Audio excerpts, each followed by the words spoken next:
Assalamualaikum warahmatullahi wabarakatuh. Selamat datang di channel aku, Dinda Seriana. Oh ya, gimana kabar kalian semua? Semoga selalu sehat dan baik-baik aja dimanapun kalian berada. Oh ya teman-teman, nggak kerasa waktu semakin cepat berlalu. Ini sudah hari kedua puasa. Bagi yang menjalankan ibadah puasa, selamat menjalankan sampai nanti berbuka, dan semoga kita semua bisa menuntaskannya sampai hari nanti kemenangan ya.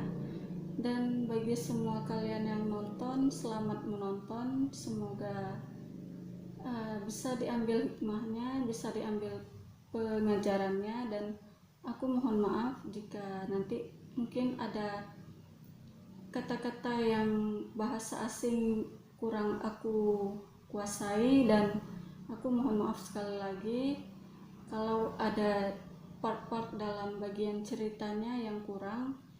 Aku sudah berusaha semaksimal mungkin, dan inilah cerita yang aku dapatkan dari berbagai sumber.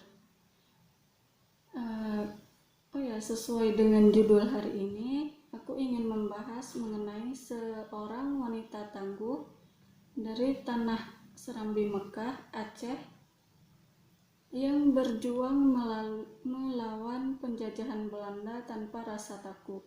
Walaupun dia seorang wanita, tapi tidak bisa dipandang sebelah mata juga ya. Ya sudah, tanpa berlama-lama, berikut ceritanya. Pada zaman dahulu, seorang wanita sering dianggap sebagai seorang yang lemah lembut, penuh kasih, penyayang, keibuan, dan sebagainya. Bahkan dulu aku ingat pernah diceritakan oleh almarhumah nenek aku, kalau wanita yang berpendidikan dan ingin sekolah yang lebih tinggi itu dianggap tabu oleh masyarakat sekitar. Namun di tengah pandangan tersebut muncul seorang wanita tangguh yang berhasil mendobrak pandangan tersebut dan berdiri sejajar dengan para lelaki untuk membela tanah kelahirannya dari penjajahan. Ya, beliau adalah Cut Nyak Dien, atau dalam ejaan lama itu ditulis sebagai Joet Nyak Dien, seperti tulisan di atas ini ya. Beliau lahir di Lampadang, Kerajaan Aceh pada tahun 1848.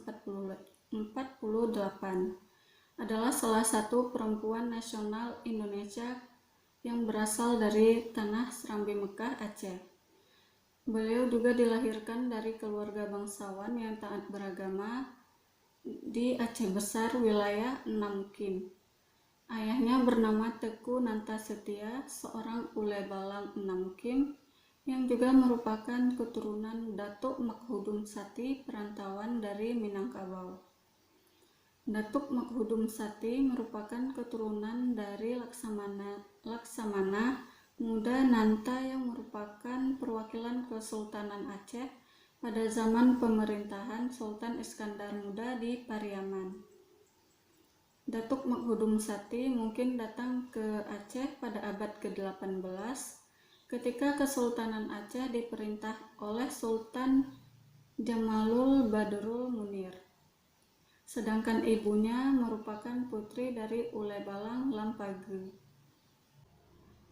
Pada masa kecilnya, Cut Nyak Dien merupakan seorang anak yang sangat cantik. Ia memperoleh pendidikannya di bidang agama yang diajarkan langsung oleh kedua orang tuanya maupun oleh guru agamanya, serta pelajaran mengenai rumah tangga. Banyak laki-laki yang mengagumi kecantikan dari Cut Nyak Dien dan berusaha untuk melamarnya. Pada usia 12 tahun, ia sudah dinikahkan oleh orang tua bertepatan pada tahun 1862 dengan seorang laki-laki bernama Tekuci Ibrahim Lamnga, yang merupakan seorang anak dari putra Ule Balang Lamnga yang ke-8, dan mereka mempunyai seorang anak laki-laki. Namun setelah aku cari-cari, aku tidak menjumpai siapa nama dari anak laki-laki Tekuci Ibrahim Lamnga bersama Cut Nyak Dien ini. Oke, sekarang kita masuk ke bagian pentingnya, yaitu bagian cerita dari perlawanan saat Perang Aceh. Pada tanggal 26 Maret tahun 1873, Belanda menyatakan Perang Aceh dan mulai melepaskan tembakan meriam ke dataran Aceh dari kapal perang Citadel van Antwerpen. Perang Aceh pun meletus. Pada perang pertama antara tahun 1873 sampai dengan 1874, Aceh yang dipimpin oleh Panglima Polem dan Sultan Mahmud Shah bertempur melawan Belanda yang dipimpin oleh Johan Herman Rudolf Kohler. Saat itu Belanda mengirim sekitar 3.198 prajurit. Lalu pada tanggal 8 April tahun 1873, Belanda mendarat di pantai Ciremen di bawah pimpinan Kohler dan langsung bisa menguasai Masjid Raya Baitur Rahman serta membakarnya. Kesultanan Aceh dapat memenangkan perang pertama. Ibrahim Lamna yang bertarung di garis terdepan kemudian kembali dengan sorak kemenangan.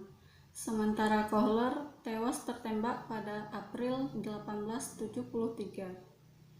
Pada tahun 1874 sampai dengan 1880, di bawah pimpinan Jenderal Jan van Swieten, daerah Enamukim dapat diduduki Belanda pada tahun 1873, sedangkan Keraton Sultan jatuh pada tahun 1874.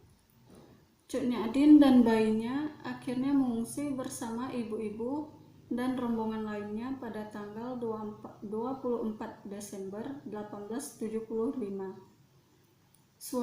Suaminya selanjutnya bertempur untuk merebut kembali daerah tempat tinggal mereka. Ketika Ibrahim Lamna bertempur di Gelitarum, ia tewas pada tanggal 29 Juni 1878. Hal ini membuat Cut Nyak-din sangat murka dan bersumpah akan menghancurkan pasukan Belanda. Selanjutnya Teku Umar, tokoh pejuang Aceh, melamar Cut Nyak-din. Pada awalnya Cut Nyak-din menolak, namun karena Teku Umar mempersilahkannya untuk ikut dalam medan pertempuran, Cut Nyak-din akhirnya menerimanya dan menikah lagi dengan Teku Umar pada tahun 1880. Hal ini meningkatkan moral semangat perjuangan Aceh melawan Kafir Ulanda atau Belanda kafir. Nantinya Cut Nyak-din dan Teku Umar memiliki seorang anak perempuan bernama Cut Gambang.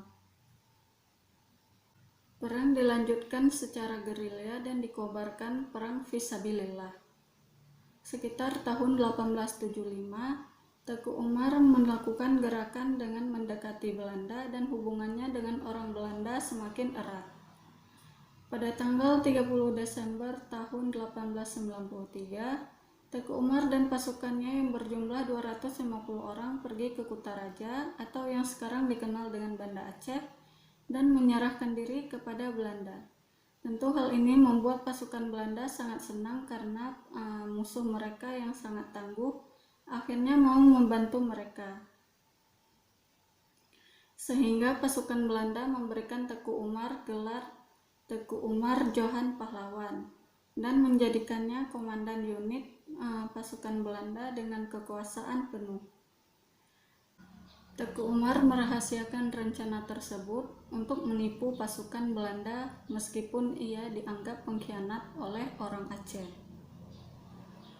Cut Nyak-din berusaha menasihatinya untuk kembali melawan Belanda, namun Teku Umar masih terus berhubungan dengan Belanda. Teku Umar lalu mencoba untuk mempelajari taktik perang pasukan Belanda, sementara pelan-pelan ia mengganti sebanyak mungkin pasukan Belanda di unit yang ia kuasai. Ketika jumlah orang Aceh pada pasukan tersebut dirasa cukup, Teku Umar melakukan rencana palsu pada orang Belanda dan mengklaim bahwa ia ingin menyerang basis pertahanan Aceh.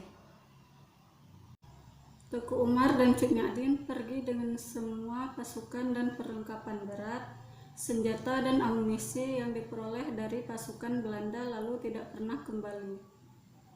Rupanya perasaan ghosting sudah ada sejak zaman dahulu ya. Namun bedanya ghostingan zaman dahulu itu demi membela tanah air, dan ghostingan sekarang karena apa ya kira-kira? Lalu pengkhianatan ini disebut dengan Het Verraad van Teuku Umar atau pengkhianatan Teku Umar. Teku Umar yang mengkhianati Belanda menyebabkan Belanda marah serta melancarkan operasi besar-besaran untuk menangkap baik Cut Nyak Dien maupun Teku Umar. Namun gerilyawan kini dilengkapi perlengkapan dari pasukan Belanda yang tadi ya. Mereka mulai menyerang Belanda sementara Jenderal Van Swieten diganti. Penggantinya adalah Jenderal Johannes Ludovicius Jacobus Hubertus Paul. Dengan cepat terbunuh dan pasukan Belanda berada dalam kekacauan. Belanda lalu mencabut gelar Teku Umar dan membakar rumahnya serta juga mengejar keberadaannya. Keduanya terus menekan Belanda, lalu menyerang Kutaraja atau Banda Aceh serta Melabuh, sehingga Belanda terus-terusan mengganti jenderal yang bertugas saat itu. Unit Marechaussee lalu dikirim ke Aceh. Mereka dianggap biadab dan sangat sulit ditaklukkan oleh rakyat Aceh.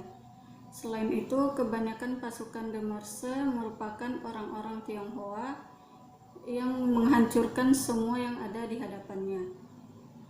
Akibat dari hal tersebut, pasukan Belanda merasa simpati kepada orang Aceh dan Van der Heyden membubarkan unit de Morse ini. Peristiwa ini juga menyebabkan kesuksesan jenderal selanjutnya karena banyak orang Aceh yang tidak melakukan jihad kehilangan nyawa mereka, dan ketakutan masih tetap ada dalam benak penduduk Aceh. Jenderal Johannes Benedictus van Hertz memanfaatkan ketakutan ini dan mulai menyewa orang Aceh untuk memata-matai pasukan pemberontak sebagai informan, sehingga Belanda menemukan rencana Teku Umar untuk menyerang Melabuh pada tanggal 11 Februari tahun 1899. Akhirnya Teku Umar gugur tertembak peluru. Ketika Cut Gambang, anak Teku Umar beserta Cut Nyak Dien menangis karena kematian ayahnya, ia ditampar oleh ibunya sendiri sambil memeluknya lalu berkata, "Sebagai perempuan Aceh, kita tidak boleh menumpahkan air mata kepada orang yang sudah mati syahid." Atau dalam bahasa Acehnya disebut sebagai "Sebago urang inong Aceh, tanyo hanjet dapuru imata ke urang yang ka mati syahid." Cut Nyak Dien lalu memimpin perlawanan melawan Belanda di daerah pedalaman Melabuh bersama pasukan kecilnya serta mencoba melupakan suaminya Teku Umar.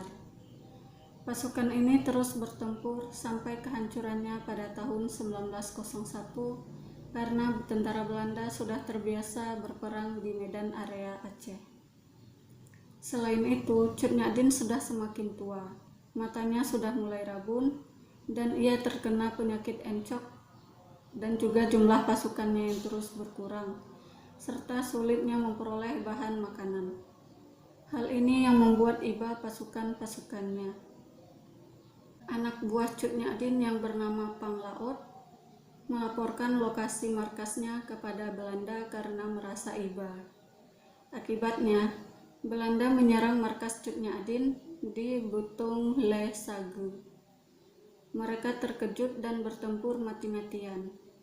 Cut Nyak Dien berusaha mengambil rencong dan mencoba untuk melawan musuh. Namun, aksi Cut Nyak Dien berhasil dihentikan oleh Belanda.